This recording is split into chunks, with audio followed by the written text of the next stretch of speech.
Hi shoe lovers! Welcome to what is going to be probably my first official upload. I'm going to show you how to make this beautiful arrangement.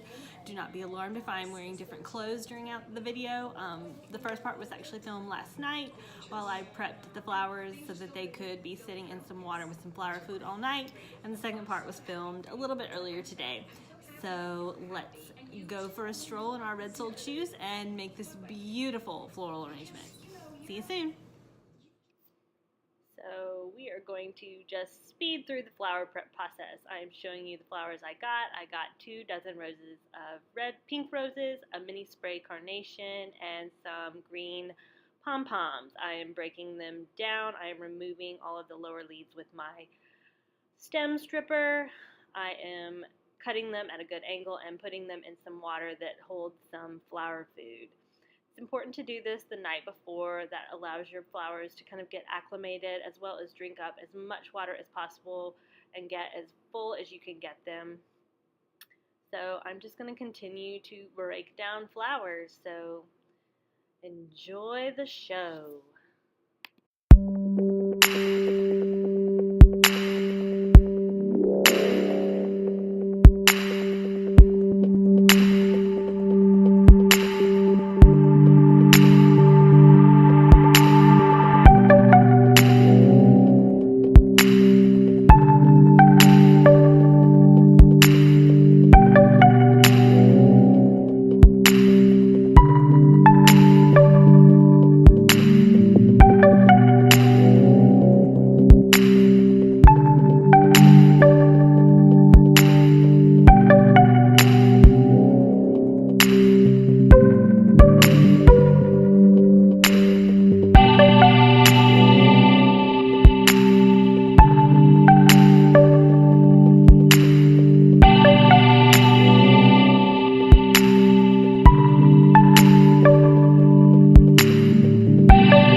the flowers have had time to soak up some water. Here they are. The roses have opened up a little more, as you can see. And we are ready to make our arrangement. I have here today a milk glass urn. I put a little bit of floral foam in the bottom. That's just to kind of keep the flowers kind of in place, because this is a wider mouth at the top. It is kind of a tulip shaped, and I don't have a ton of flowers. I want that there to kind of keep the flowers in place, and I am going to make a grid with some tape as well. So remember I told you I kept those floralized crystals for the actual arrangement.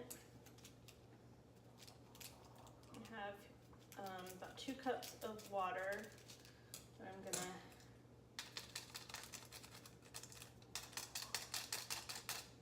add the crystals to. I'm gonna grab a spoon from down here. Nothing special, just a regular old spoon. Kind of mix it around. You want it to kind of dissolve, because that is the flower food. That will hopefully keep your cut flowers lasting longer and looking better. Put that in the sink.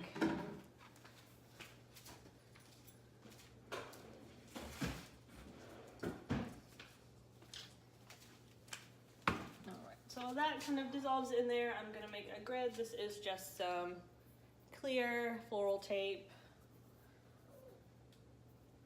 Where is my end? Oh, I might make a grid. Oh, there it is.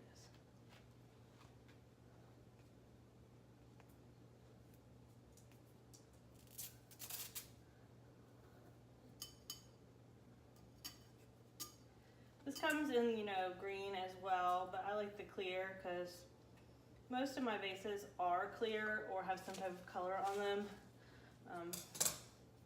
Green works better for people who are, making large arrangements that kind of fit inside something. They make them in a, just a standard floral bowl. And those are just, special little bowls that have some spikes on the bottom so that they can hold the Oasis foam in place. But I don't have any of those. Well, I do, but I'm not going to be using them for this arrangement. Just want to make a gridded pattern across the top.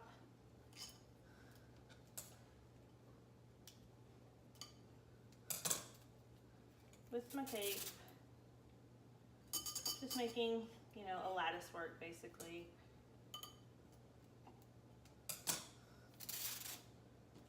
But not interlocking lattice. That would be weird.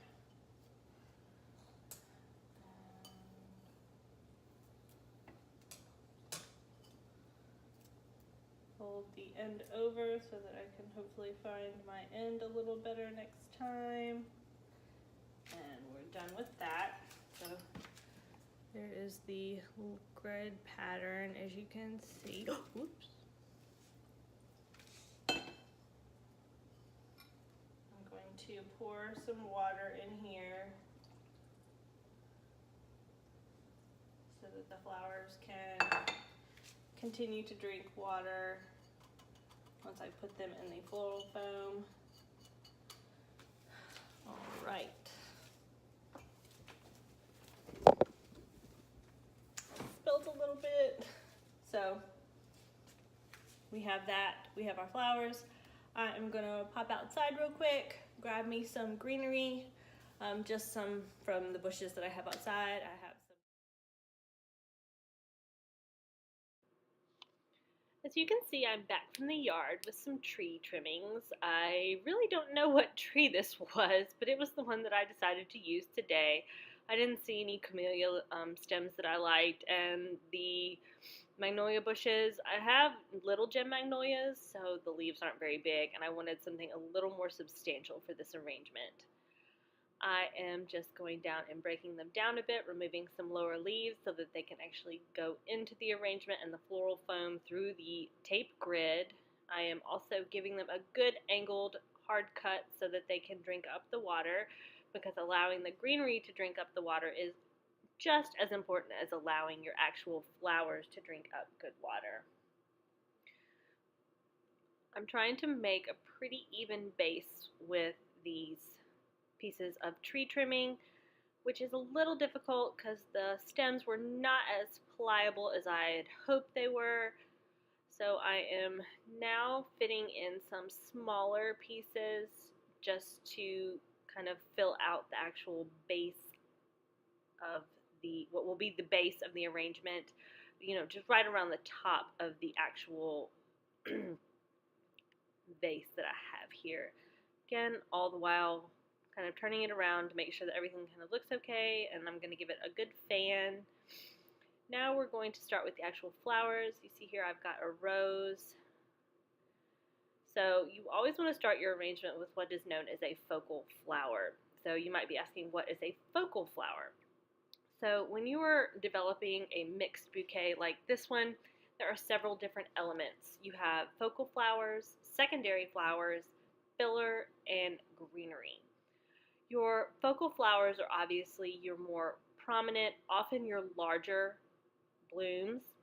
It doesn't have to be the highest flower count, though, in your actual arrangement. Some focal flower ideas for people are lilies, obviously roses, peonies. You could even put some hydrangeas in there, possibly some dahlias. They're a nice big prominent flower. I am making kind of a pattern. I am always checking the height of my stems based on the height of the vase. Making sure that you're within scale is very, very important. You don't want to have a bigger vase with this tiny compact arrangement or a smaller vase with this giant towering arrangement. It just won't look very good. It won't look nice at all. Now I've gone into what is known as the secondary flower. Those are my mini spray carnations. Those are often a flower that is still, pretty large in size. You're going to have a lot of them, but they're not, this, powerful statement as in the roses of this arrangement would be. So again, I'm going around putting some of those in, always checking for the height, making a good angular cut, and placing them securely into the floral foam. Another thing to remember about your floral foam is that once you have placed your flower inside, you really, really cannot remove it and put it somewhere else. It's just best to put it in there and leave it there. It can kind of damage the integrity of the foam which you're using as a support system if you keep removing flowers and putting them back in other places. It's just going to crumble on you. So now I'm moving on to some of the palms, which are what's known as a filler flower. Those are just kind of there to give some texture and some added interest into the arrangement. That's why I chose the green palms as opposed to another color, because it was going to add an added layer of dimension. Again, I am making good angled cuts and turning the arrangement around so that I can hopefully create a good shape. As you can see, as I'm trying to gauge the shape that I want based on my hand movements. I am starting now to cut some flowers a little bit shorter. I'm working on making a kind of a rounded shape, just kind of the classic pomander shape. I like this shape just because it is timeless and classic, but also it is probably one of the easier ones to do, and I was trying to get this done as quickly as possible so that my video would not be too long. So now I am going through and adding more flowers at different heights, different angles in the arrangement to just fill out my shape that I was looking for. Also, while I was creating this arrangement, I was kind of intertwining the flowers and the greenery together so that you can kind of create some interest and also move that greenery inside the arrangement so that it wouldn't be so bunched up together. Like I said, the stems did not kind of fold like I wanted them to, so I was kind of trying to fight against that.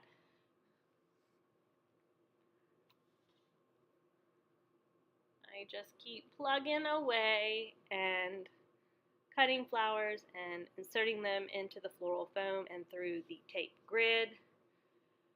One thing I will say, you do have to be careful when you are dealing with the floral foam, because as you get more and more flowers in there, it is hard to get your subsequent or remaining flower stems into the foam, just because you're running out of room basically. You could be thinking, oh, that's a perfect spot to put this flower, go in, and you can't right there because there is a basket weave of floral stems blocking your way, which can be problematic for most flowers, but especially flowers that have somewhat of a more delicate stem. I had to be really careful with my mini spray carnations. They ended up having kind of more delicate stems than I had inspected. Also, there I'm cleaning up some of the petals that came off of a pomander when I was trying to kind of almost violently insert a rose, and I kind of damaged a pomander, but it's okay. So again, I am just turning my arrangement around, looking for places to put a flower. I'm looking to ensure that there's not one big block of just one specific flower or one specific color. Obviously, I did choose a lot of pink, but they're differing shades of pink. The roses have a little bit more of a hot pink tip to them, whereas the mini spray carnations are obviously just baby pink all around. So I was looking to ensure that I didn't have a large amass of just one flower, one color, one texture. I wanted to make this a very balanced and all around just nice arrangement, because it is going to be on my kitchen table. It will be seen from all sides, so you couldn't really just make it one-sided as if I were going to be placing it over on an entry hall table or over on my mantle or over on my piano where you wouldn't be able to see behind it. This one has to be seen from all sides possibly, so it needed to look good. So I continued to keep turning it around while looking and trying to push flowers in, pull flowers out, just to make sure that it looks right. Cleaning up a little bit as I go. Again, making height estimates next to the vase height so that my scale does not go too crazy.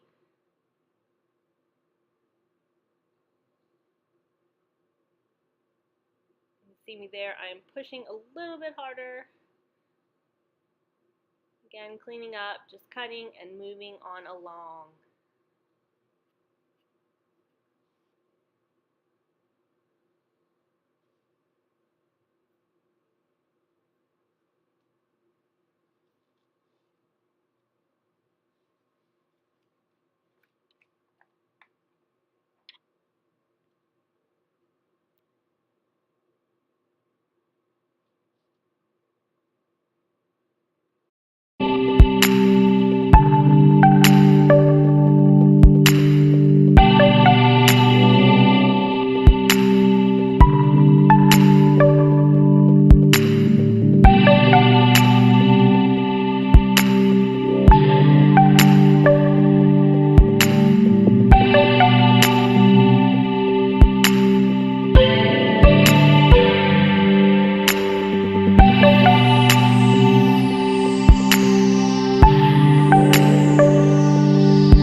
I am now just spinning it around and trying to weave the greenery into the arrangement so that it doesn't look all bunched up at the end and at the base. You do want to kind of give some differing interest as you put it around, but I think I am done. Going to give it one last good look. Oh wait, I have discovered that there is a little bit more room for a few more blooms. So I'm adding that one in there, and I'm going to put some one of the larger spray carnations right up at the top, just trying to give it a little more added volume. Again, putting in some extra water for the flowers to drink. I think I am done. So here's the finished product. I'm going to walk around the table so that you can see that it actually looks pretty good from all sides. I hope you enjoyed this video. If you did, please like and subscribe to my channel down below. You can always follow me on Instagram at Louboutin Contessa or follow my blog, the Louboutin Contessa at WordPress.com. My Facebook page is called High Maintenance Cake, but it holds a lot of the same content. Again, hopefully you will like this video and keep on watching. Keep your souls red. Bye, shoe lovers.